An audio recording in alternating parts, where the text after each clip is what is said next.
जो रिसेशन, जो मंदी आज सूरत फेस कर रहा है, चिंता करने के बजाय हमारे प्रधानमंत्री जी अमेरिका गए। यहाँ तो प्रधानमंत्री भी लैब ग्रोन डायमंड देते। G8 कंट्रीज को दबाइए।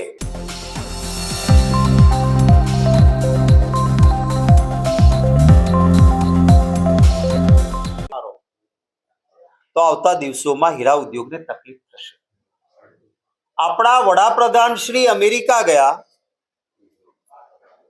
તો અહીંયા સિન્થેટિક ને બ્રેક મારવાની તો વાત જુદી રહી।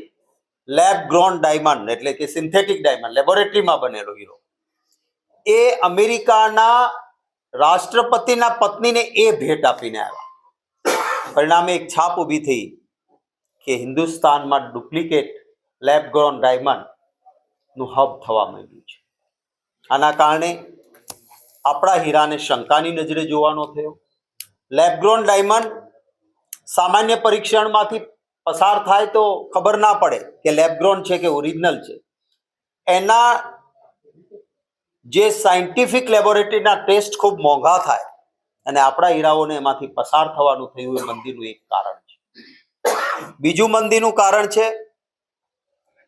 આપણે ત્યાં વધારેમાં વધારે રશિયન ડાયમંડની રફ વપરાતી। રશિયાની રફ આવે, આપણે ઘસી અને મોટા ભાગે રશિયન રફ આપણે ત્યાં યુઝ થતી। G8 કન્ટ્રીઝે, આ દેશોએ એવો નિર્ણય કર્યો કે રશિયન રફમાંથી બનેલો હીરો અમે નહીં સ્વીકારીએ। એની અસર સીધી આપણા સુરત ઉપર થઈ। મેં વડાપ્રધાનશ્રીને ઈમેલ કર્યો હતો કે તમે બહાર દુનિયામાં ફરો છો, આ G8 ના કન્ટ્રીઝ પર દબાણ લાવો। તમારો 56 નો સીનો કહો છો, 56 ની છાતી એ બતાવો, લાલ આંખ કરો કે ભાઈ રશિયા અને યુક્રેનની લડાઈમાં રશિયાને સજા થાય સમજી શકાય, પણ શા માટે મારો સુરતનો વેપારી સહન કરે?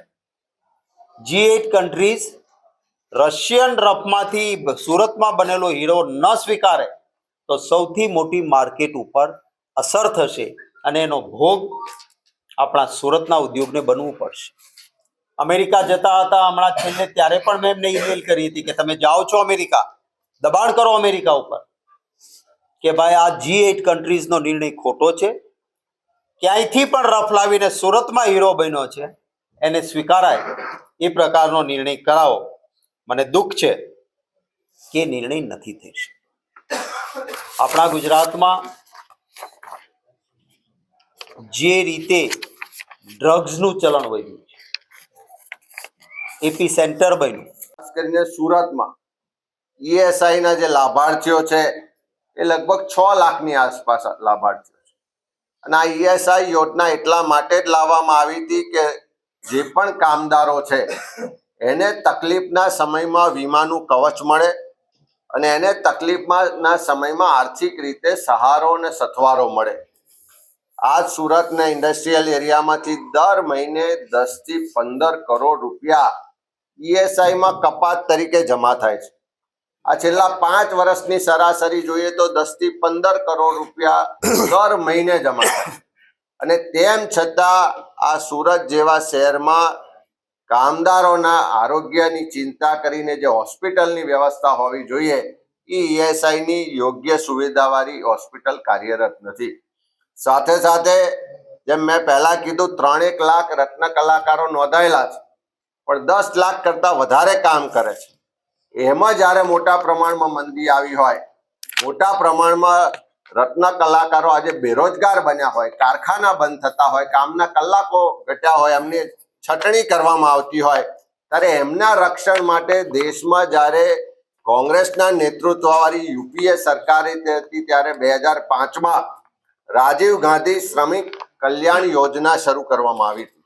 અને આ યોજના શરૂ કરવા પાછળનો હેતુ જે હતો કે કોઈ પણ કારખાનું હોય, ફેક્ટરી હોય, તેમાં કદાચ કોઈ કારણસર બંધ કરવાની સ્થિતિ આવે, કામદારો બેરોજગાર થાય, કાં તો કામદારોને છૂટા કરવામાં આવે તો એણે બેરોજગારીનો સામનો ના કરવો પડે, આર્થિક તકલીફમાં ના મુકાવવું પડે, એટલા માટે એને ચિંતા કરીને એને વળતર આપવાની વાત હતી।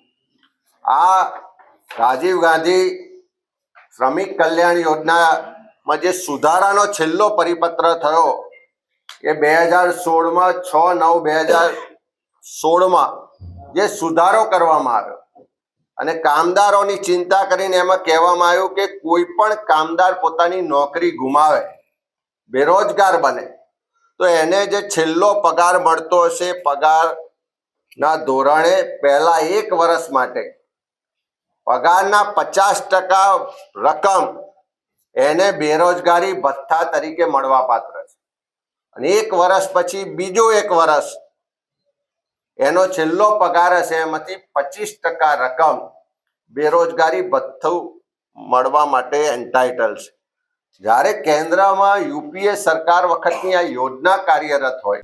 આવા પ્રકારના વિડીયો તમને જોવા ગમતા હોય તો હોટલાઇન ન્યૂઝ ચેનલને લાઇક, શેર અને સબસ્ક્રાઇબ કરો.